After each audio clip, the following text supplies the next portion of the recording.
que buscan lo propio, pelear por lo propio, en un país que siempre se le torna salvaje. Así que, si me ayudas, después vamos a recuperar ambas cosas. Damián, ¿qué puede hacer un comerciante hoy? La verdad que muy poco para sobrevivir o subsistir, porque la realidad viene de una situación muy pero muy mala ya del año pasado. Y cuando vos ves la situación del comerciante hoy, la realidad que la perspectiva es muy pero muy negra, Pablo. ¿Por qué? Porque en definitiva lo que está viendo es que tiene muy poca nivel de certidumbre respecto a lo que va a pasar. O sea, cuál va a ser la posibilidad de continuar abierto, cuándo va a poder volver a abrir en condiciones que por lo menos le permitan vender.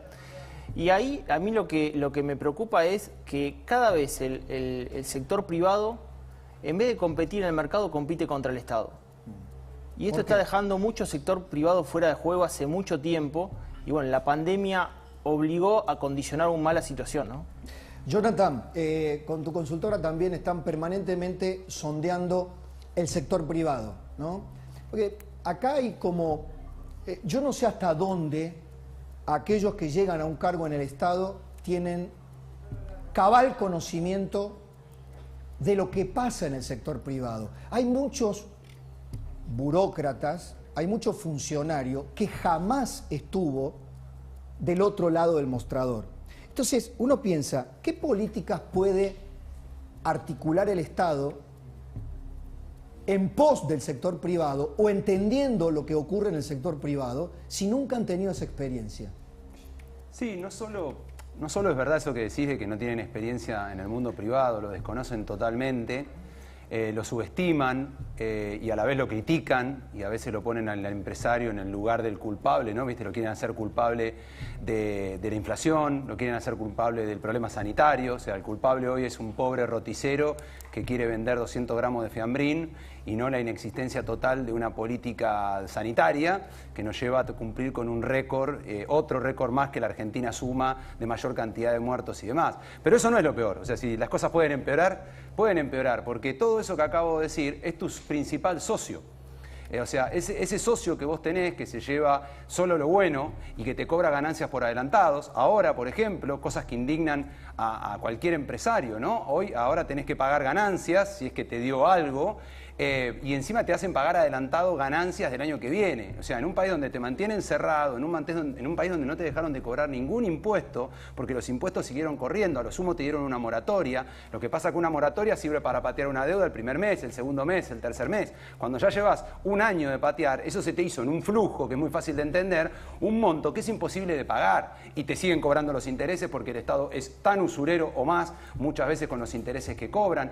Entonces, todo esto lo que genera, Pablo, es las ganas de bajar los brazos. O sea, hoy lo que uno ve, y Damián también que está todo el día en la calle con la realidad, digamos, ¿no? A mí me toca esa, yo no soy médico y ellos tienen también una tarea difícil, pero me toca recibir a comerciantes, a empresarios y demás, es no doy más y encima no me banco que mi socio me critique, no me ayude y me estafe permanentemente. Entonces, cuando uno piensa en eso, dice, ¿cómo vamos a hacer para reconstruir esta Argentina? ¿Cómo vamos a hacer para generar trabajo?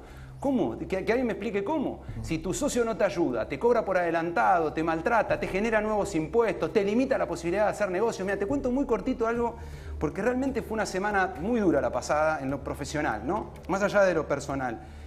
El lunes pasado viajé 650 kilómetros cuando se podía, ¿no? Viajé 650 kilómetros hasta Carué, que es un pueblo de la provincia de Buenos Aires, cerca de La Pampa, a visitar un cliente que es un patriota, porque contra viento y marea, contra el ataque que sufre el campo, lleva adelante un proyecto hermoso que tiene que ver con repoblar pueblos del interior. Mirá vos qué linda storytelling, ¿no? Sí, claro. Por ejemplo, el pueblo donde él nació, que se llama Gascón, y que supo tener 1.800 ciudadanos ahí viviendo, y que llegó a tener menos de 100 por las distintas políticas patéticas de los distintos gobiernos, de tus socios.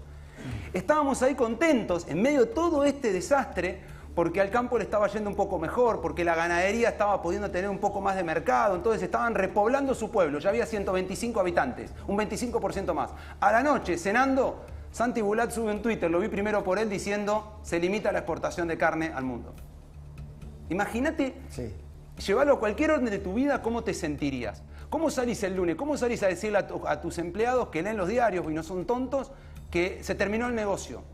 Y encima que tu socio, que es un ignorante, porque te dice no, porque le venden carne a China. Y la verdad que nos estamos sacando de encima vacas gordas a China. Es una excelente noticia venderle carne a China. Déjame que ahí le pregunte a Damián. Damián, al día de hoy, ¿qué ha pasado con la carne después de las medidas del gobierno? Bueno, mira, yo estuve averiguando entre ayer y hoy qué estaba pasando y la realidad que queda muy poco stock disponible. Es decir, que ya estás en una situación donde evidentemente no vas a tener la suficiente oferta para estar llevando a la carnicería. Entonces, a partir del lunes, si todavía sigue el cese de comercialización, vas a tener aumento de la carne. ¿Qué pasó en la semana previa? Tuviste un aumento muy tibio, del orden del 2% promedio. Pero evidentemente, a partir del lunes, si sigue esta situación, vas a tener aumento de la carne en Golden. Y el gobierno dice, hasta que no bajen, no arreglamos nada, y el sector ganadero dice, seguimos con la medida de fuerza. O sea, estamos en una situación de repetición de la historia del 2006, 2007. Claro, del año 2006 al año 2012, 11 se tomó la misma restricción y la realidad que generó eso, que en el tiempo, la realidad que pierdas cabeza de ganado en el mercado y después termine explotando el precio de la carne del año 2012 al 2015.